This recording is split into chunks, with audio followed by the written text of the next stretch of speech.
এরপরের প্রশ্ন হলো, আমি অনেকবার তওবা করেছি, প্রত্যেকবারই ভঙ্গ হয়েছে, তাহলে কি আমি মুনাফিক হয়ে গেছি?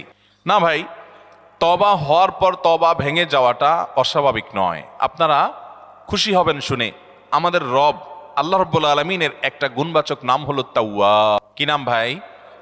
তাওয়াবের মানে জানেন? আল্লাহু আকবার।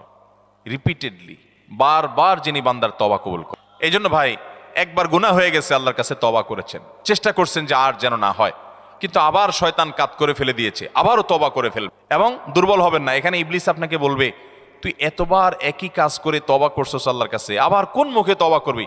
থাক, বাদ দে। আপনার তওবা থেকে দূরে সরাবে। এটা হলো শয়তানের সবচেয়ে বড় অস্ত্র। কখনো নিরাশ হওয়া যাবে না।